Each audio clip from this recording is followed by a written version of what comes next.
Hi, Whitehouse students and families. This is Mrs. McMurtie.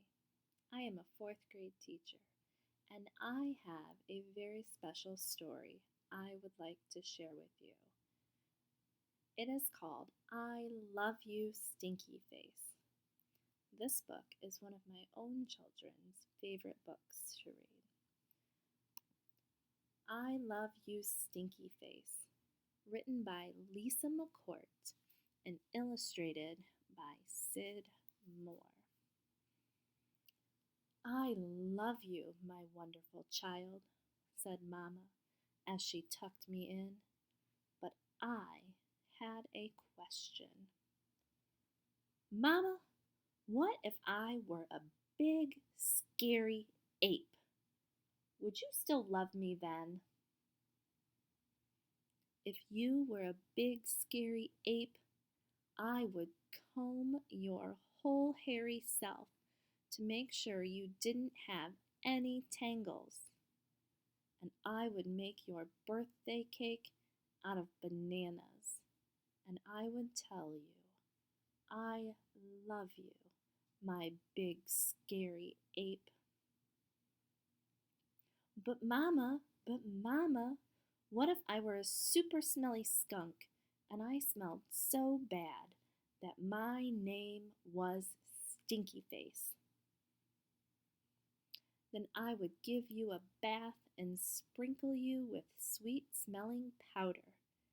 And if you still smelled bad, I wouldn't mind, and I would hug you tight and whisper in your ear, I love you, Stinky Face.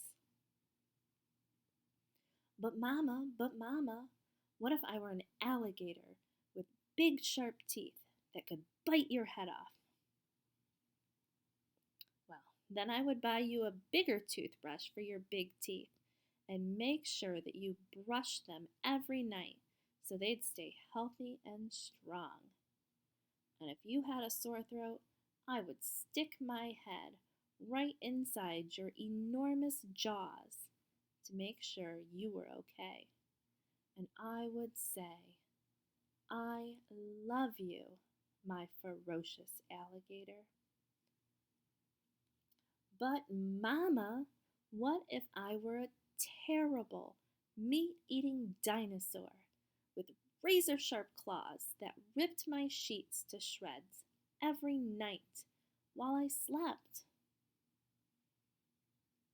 Then I would give you plenty of meat to eat, if that is what you liked, and I would sew your sheets back together every day, because after all, ripping them would be an accident.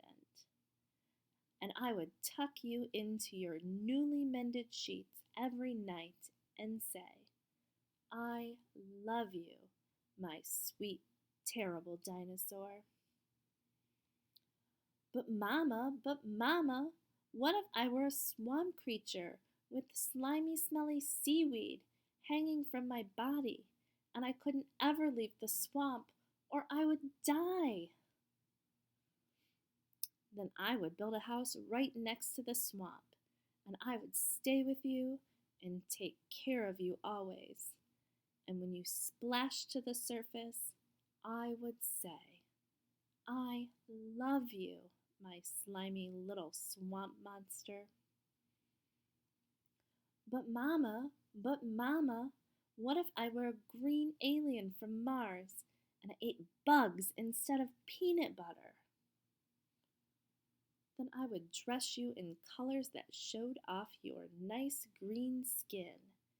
And I would pack your lunchbox with beetles and spiders and ants and grasshoppers and the tastiest bugs you ever had. And I would pack a note with all the bugs that said, I love you, little greenie. Bon appetit. But Mama, what if I were a cyclops and I had just one big, gigantic eye in the middle of my head? Then I would look right into your gigantic eye and say, I love you, my little cyclops. and I would sing you a lullaby until your one gigantic eyelid got droopier and droopier, and it finally closed, and you fell fast asleep. I love you, Mama, and I love you, my wonderful child. I hope you enjoyed this story. It's such a sweet story about the love that a mother has for her child. I hope you all have a wonderful night. Thank you for listening.